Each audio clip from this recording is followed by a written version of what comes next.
Hi, welcome back to Dotspot. Okay, this is looking at proportions for characters.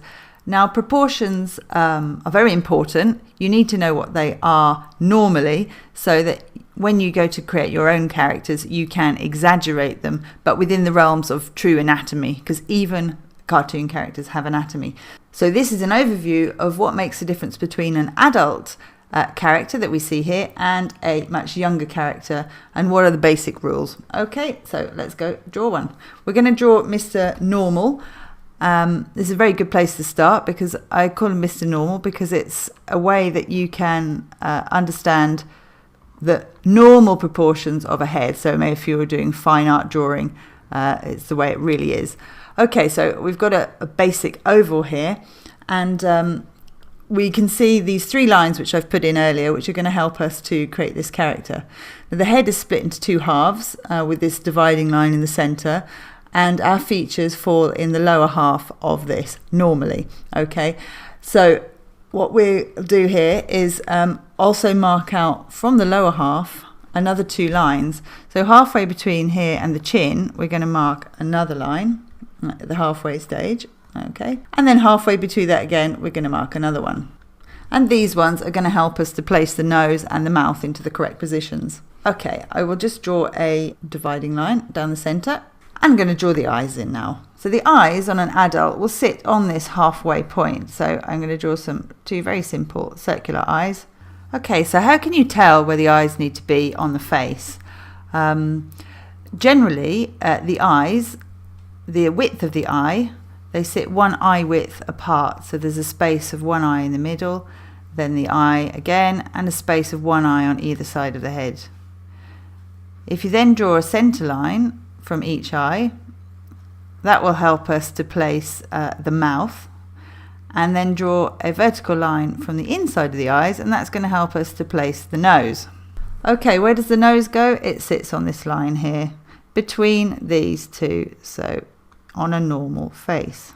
So there's the nose.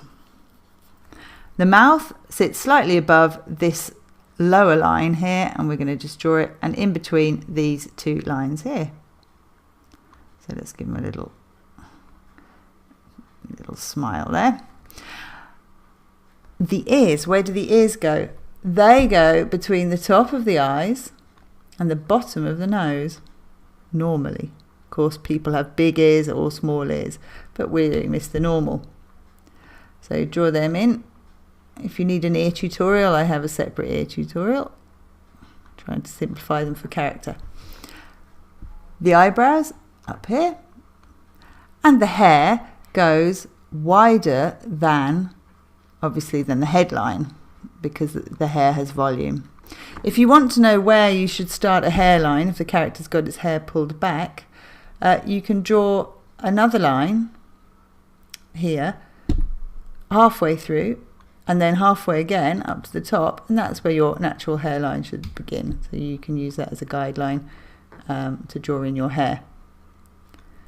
Okay, so let's just give him some eyeballs and have him looking this way, thinking about what's going to happen over here. Right, we're going to draw the much younger character over here. That's what we're going to do. So we're going to use this center line as a guideline again, and this time draw a much smaller circular head, which is for the child or the baby. Okay, and this time we will section this part into the same halfway like we did before, and then halfway again. Now you see that the chin is much shorter than it is in the adult. That's fine, and this is what happens, is that the features come in a much shorter area on the head. And we're still following the same rules. We've got the halfway line here, and I'm going to draw the eyes. The eyes, however, fall below this halfway line in a younger child.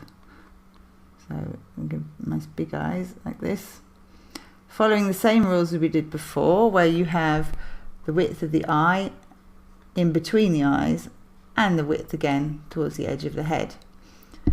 The nose on this line here is much closer together with the eyes, And the mouth sitting slightly above this line comes here, again, much closer. So the features are much closer together than they are in the adult head. Where are the ears? The ears also follow the same rules. They sit between the top of the eye and the bottom of the nose. So it's just the same rules as the adult. So the ears are here. And on the other side. Okay, now the baby's head, you can draw it slightly rounder and wider than I had it originally, and give a bit of baby fat coming down there, a small chin and a bit of fat there. Give him some little eyebrows and a little stroke of hair, and we just finish off the eyes by having him looking in that direction. Perhaps that's his big brother. There we go. Okay, so there we go. Clearly you can see the difference between their ages, and I hope that's been of some use. Okay, check out the other tutorials on this, because I'm going to go into more depth on the adult proportions, looking at it also from the side, and also another one on the baby proportions. Okay, thanks for watching. If you like what you see, please subscribe. The new videos every week. Thanks. Bye.